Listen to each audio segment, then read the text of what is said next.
안녕하십니까. 황태순TV의 황태순입니다. 2021년 4월 5일 월요일입니다. 이제 4월 7일 보궐선거까지 딱 이틀 남았습니다. 48시간, 어떻게 보면 운명의 48시간이라 할 수 있습니다. 그런 가운데 지금 민주당, 박영선, 김영춘 후보 측에 이른바 그들이 이야기하는 중대 결심, 또 이른바 2단계 필승 전략, 필승 공작 전략 실체가 서서히 모습을 드러내고 있습니다. 오늘 오전에 최인호 민주당 중앙선대위 수석 대변인은 놀라운 이야기를 갖다가 두 가지를 내뱉었습니다. 하나는 사전투표에서 서울, 부산 모두 크게 이긴 것으로 분석된다. 결국 피말리는 1% 싸움으로 갈 것이다. 제가 알기에는 투표라는 것은 4대 투표 원칙이 있지 않습니까? 비밀, 보통 뭐 등등등 비밀 선거인데, 또 그리고 실제 누가 사전투표에 서울 같은 경우 22%가량 되죠. 누가 어떤 성향의 사람이 갔는지 최인호 씨가 무슨 수로 다 안다 말입니까? 그 사람들이 과연 22%의 유권자가 어디에 표를 찍었는지 어떻게 알죠? 자, 이것은 찬찬히 말씀드리겠습니다. 두 번째, 또 오늘 최인호 수석 대변인은 오늘 민주당에 보면 법률위원회라고 있답니다.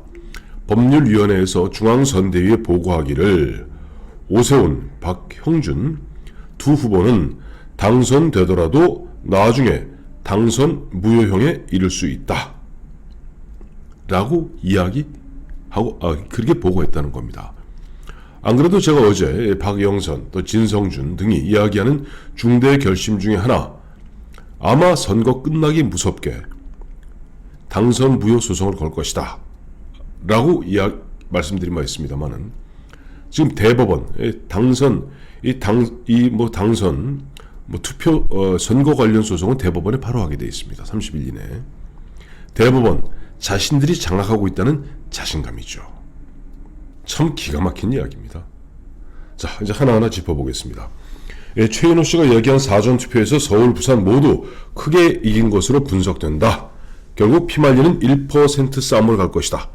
정신 바싹 차려야 합니다. 결국 지난 4.15 총선 때도 그와 같은 많은 의혹들이 제기되지 않았습니까? 투표에서 그렇게 진리가 없는데 결국 투표함 보관 엉망진창이었고, 개표에서도 무언가 흔한 이야기로 이른바 손작업이 들어간 것이 아닌가 많은 사람들이 의심했습니다. 뭐다죠? QR코드 얘기도 있고 여러 가지 얘기인데 뭉뚱그려서 결과적으로 투표에서 이기고 투표함 보관에서 또 개표에서 질 수 있다는 것을 이미 예고하는 겁니다. 지금부터 국민의힘 야당 김종인 비대위원장 이하 오세훈, 박형준 후보 측에서 철저하게 투표함 보관에 만전을 기해주기 바랍니다. 지금 이번 3월 26일 올 3월 26일 날 선거법이 개정돼서 9월 며칠부터 반려되는 선거법에 따르면은 투표함 보관소에 보면 CCTV를 영상 녹화 장치라 그럽니다. 영상 녹화 장치를 의무적으로 하도록 되어 있습니다. 그건 뒤집어 이야기하면 지금 투표함 보관에 CCTV가 없다는 겁니다. 흔한 이야기로 라면 박스에 어디에다가 보관하고 거기에 어떤 사람이 들어가서 어떤 장난을 치더라도 알 길이 없는 것이 현실입니다. 지금 최인호 씨가 사전투표에서 이긴 것으로 분석된다, 결과적으로 1% 내외의 싸움이 될 것이다 라고 이야기하는 것은 흔한 이야기로 자, 이제부터 우리 작업 들어가겠다 라는 이야기의 또 다른 표현이 아닐까요? 정말 지금 국민의힘 야당 투표에서 이겨놓고 투표함 보관과 개표 과정에서 엉뚱한 짓 당해서 천추의 한을 남기는 일이 없도록 각별히 유의를 해야 할 겁니다. 저는 사전투표, 이번에 보면 사전투표율이 굉장히 높았던 것은 일정 부분 이번에 본 4월 7일 당일 선거는 그날 공휴일이 아닙니다. 그러니 직장인들이 특히 토요일날 사전투표에 많이 임했던 것은 사실입니다. 또 직장인이라고 하면 아무래도 3040, 2030, 40이 많겠죠. 그러다 보니까 특히 40 같은 경우는 민주당 지지층이 많은 건 사실입니다. 그러나 2030, 지금 문재인 정부, 문재인 정권의 폭고폭정에 어마어마하게 그야말로 좌절하고 투표로서 심판하겠다는 사람들이 대거 나왔을 가능성이 있으니 실제 사전투표에서 누가 유리하고 누가 불리한지는 알 길이 없습니다. 그러나 그럼에도 불구하고 지금 최인호 수석 대변인 같은 경우 결국 피말리는 1% 싸움으로 갈 것이다.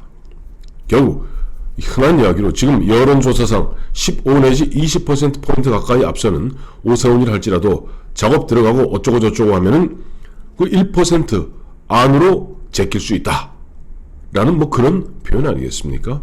그러니 앞서 말씀드린 대로 투표에서 이기고 투표함 보관과 개표 과정에서 엉뚱한 짓 당하는 것 철저히 막아야 될 뿐 아니라 이제 사전투표는 4월 2일, 4월 3일로 끝났습니다. 4월 7일 당일 선거는 오전 6시부터 오후 8시까지입니다. 보궐선거는 오후 8시까지입니다.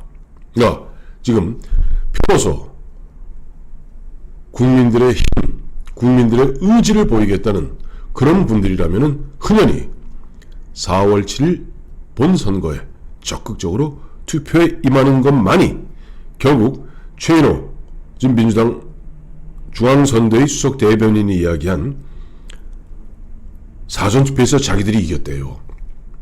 결국 피말리는 1% 싸움으로 이길 거래요. 자, 이런 어떻게 보면 공작과 작업을 예고하는 것을 갖다가 그 못된 버릇에 철폐를 가할 수 있는 방법이기도 합니다. 두 번째, 민주당 법률위원회가 자기들이 법적으로 이리저리 검토해 보니까 오세훈, 박형준 당선되더라도 나중에 당선 무효행에 이를 수 있다 라고 보고했다는 겁니다. 물론 이재명 씨 같은 경우 지난번에 허위사실 공표한 거예요. 그걸 하마터면 대법원에서 골로 갈 뻔했죠. 근데 이번에 지금 보면 이들은 김명수 대법원장 이하 대법원 그 구성 자체가 자신들한테 절대적으로 유리한 그런 그야말로 기울어진 절대적으로 완벽하게 기울어진 대법원을 갖고 있는 지금 집권 세력입니다. 이들 입장에서는 무슨 수가 있더라도 자신들이 이야기한 대로 사전투표, 투표함, 개표 이런 과정을 겪어서라도 결국 그 엄청난 표차를 극복하지 못한다면은 최후의 수단으로서 당선 무효 소송을 걸어서 대법원에서 끝장을 보겠다는 겁니다. 그렇게 하십시오. 만약에 지금 박형준, 오세훈 두 후보가 압승을 했음에도 불구하고 되지 않는 가짜뉴스 만들어서 가짜뉴스에 기반해서 당선 무효 소송을 걸면서 대법원에서 김명수 대법원장 그런 짓거리 하십시오. 대한민국 역사상 대법원이 진짜 국민들로부터 날벼락 맞는 그런 일이 벌어질 수도 있을 겁니다. 자, 이제 4월 7일 보궐선거 이제 48시간 남았습니다. 제가 예전에 72시간의 법칙 말씀드린 적 있지 않습니까? 선거 3일 전부터 마구 작업 들어갑니다. 이 작업의 일환으로 이들이 이제 퍼뜨릴 이야기들은 이런 얘기일 겁니다. 아, 오세훈, 박형준 두 사람 당선돼도 안 돼. 왜? 우리가 대법원, 김명수 대법원장 이하 대법원 잡고 있어. 당선 무효 소송 걸어서 어떡하든지 빠지 떼고 말 거야. 라고 헛소문을 퍼뜨리면서 투표에 임하고자 하는 약간 충성도 약간 떨어지는 중도 보수 성향의 사람들로 하여금 기권하게 만드는 방법입니다. 절대 그와 같은 가짜뉴스에 현혹돼서는 안 될 겁니다. 이번 4월 7일 보궐선거에서 국민의 분노와 국민의 어떤 권력이든 나라의 주인이 국민이라는 것을 보여주지 못한다면 이들은 앞으로 무슨 짓을 어떻게 할지 모르기 때문입니다. 48시간 눈을 부릅뜨고 그와 같은 짓거리들이 없게 모두가 감시원이 되었다는 마음으로 또 이와 저와 같은 가짜뉴스로 계속 유권자를 갖다가 속이고 현혹한다 하더라도 그런데 흔들리지 마시고 투표로서 국민의 의지를 갖다가 표출하는 그런 4월 7일 보궐선거 당일이 되었으면 좋겠습니다.